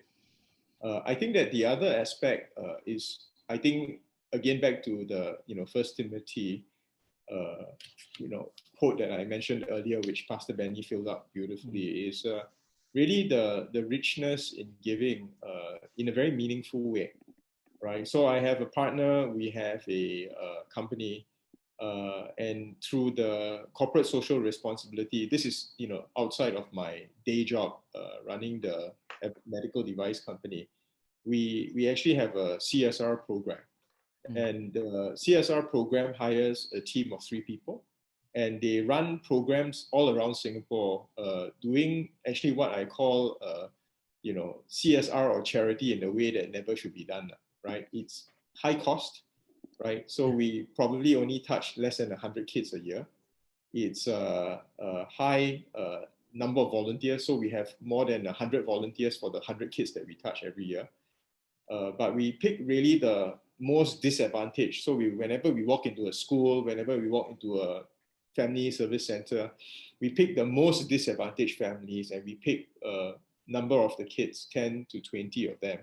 And then we enroll them in specific programs. And we try and provide as much what I call comprehensive coverage as possible. We find in many of these children, they have learning difficulties, right? Dyslexia, dysgraphia, right? They have ADHD. I mean, you name it, they have it, right? Because they come from a very, very difficult birth, a very difficult family situation. And I think that there are ways that people can address the needs, because while we actually have very, very good government in Singapore, and with Dr. Tan on this one, whenever you have a bureaucracy, you will have gaps in bureaucracy. And when you have the gaps in bureaucracy, there are actually a lot of gaps that, you know, activists or action-oriented individuals can find that they can help to patch up the gaps and, you know, basically address some of the needs that they see. Right. So in that respect, I think there's much to be done. And I always say this, I think that the harvest is plentiful, the workers are few. And if everybody that's still left on the call just does a little bit, I think that, you know, we will have a lot less financially disadvantaged and a lot less poverty in Singapore. I mean, it's surprising to me today that, not far from where I live very near NUS. We run a program for preparation for primary one. And every year we have not just, we take 20 kids to prepare them for primary one. And every year we have the 20 kids that come in the program, plus a waiting list of 20 kids, 40 children in the, within 5 kilometers of NUS that cannot count from 1 to 10 and cannot recite the alphabet from A to Z. And these are 6 years old entering primary one at 7, right? And I can tell you that they exist all over Singapore because we've run this all over Singapore. And this is shocking, right? I see Pastor Benny shaking his head. You think to yourself, in modern day Singapore, right, with public education, we have 6 years old entering 7-year primary one who cannot count to 10 and cannot recite the alphabet from A to Z. But it's true. It really does exist. And if we really open our eyes, we would see it. So, I mean, I don't know whether that answers your question, Alex, but that gives you a bit of a sense of what and where the resources, at least on this side, go. Extremely, very, very inspiring. Thank you, Abel. Thank you for inspiring us. Carol, Yeah. have you got a final question? Yeah, maybe a final question. Really mindful of time. We want to honor the time of our guests. But we have been talking about, how to manage finances ourselves and with our spouse. There's a question in Slido that talks about, should we be responsible for our parents or siblings' irresponsible financial habits, such as, loans or gambling? Do we have a responsibility to take care of our family? And if so, how do we then manage our own finances and our family's responsibilities? Pastor Benny, would you like to start first? In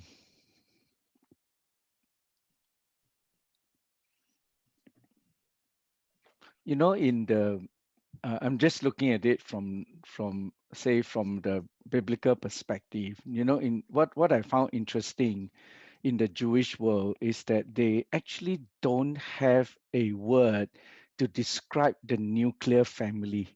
So in the Jewish mind, when they think about a family, they don't think mother, father, and children. They actually think only of the extended family. The extended family is their only concept of family that they know. And because of that, right, that's the reason why they don't have social welfare, because everything is taken care by the family. It's all that's how they live, and that's what the Jubilee laws and all that are all centered on, and that's how the Jewish society runs. And if there's anything we can learn from that, then it will be that when extended families are able to really be there for each other, that's how society will be at its best. So that's a concept that we have to grapple with, coming from our Judeo-Christian background. And so, yes, I think there is a part that I suppose I'm just looking at myself. If I need to be, if my immediate my sisters, I only have one sister. If she gets in trouble, I think I want to step in and help, and to the best of my ability, without demolishing my own family structure.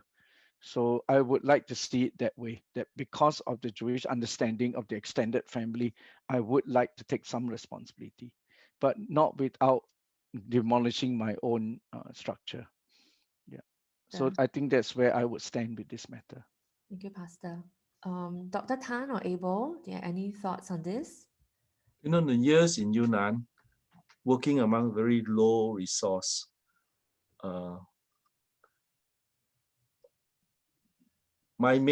one of the tough jobs I had to do was to say no. I remember there was one, we had about 26 orphans under our care, or another team. I, being a doctor, was the medical director.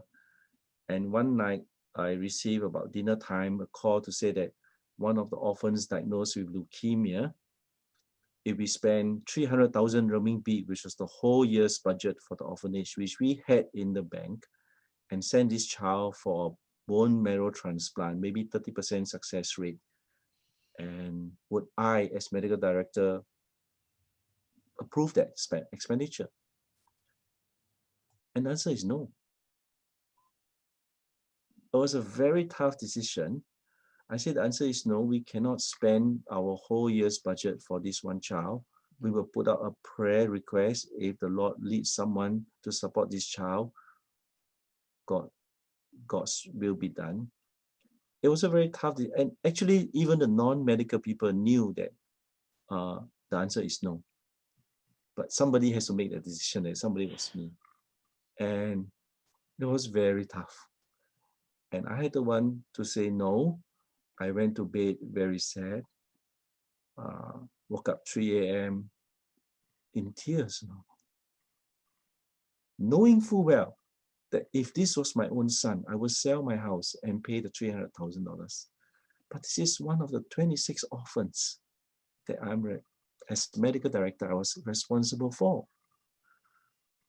And so why the difference? If this was my own child, I will sell, I will beg, I will get the money and get the bone marrow transplant done. But because this is one of the orphans. And so I said no. And I woke up that night very, very sad. Maybe God's mercy. That morning, I received a call from the orphanage staff. The boy bled in the night and passed away. So in some way, I didn't even have to say no. These are the complexities of life. We may have family members who get into financial trouble, and our hearts go out to them. I think we will really want to help sacrificially, but one thing I learned, not to help because of to protect the face. We want to help to solve the root of the problem. A lot of times we want to help just to make sure that we don't feel embarrassed, that nobody knows that somebody did this wrong thing or foolish things.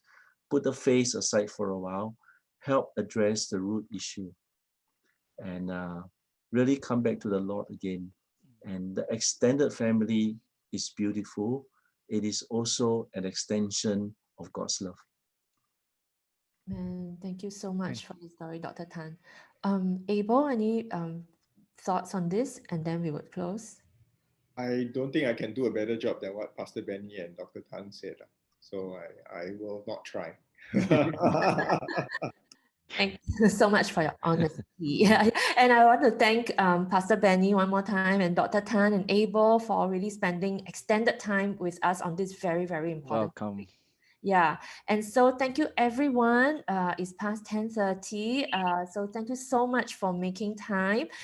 Deposit your learning in the chat, and I've also enabled you to now unmute. If you want to say thank you verbally, you can unmute and say before you go off, just to show appreciation to our panel members. So thank you so much everyone for making time tonight.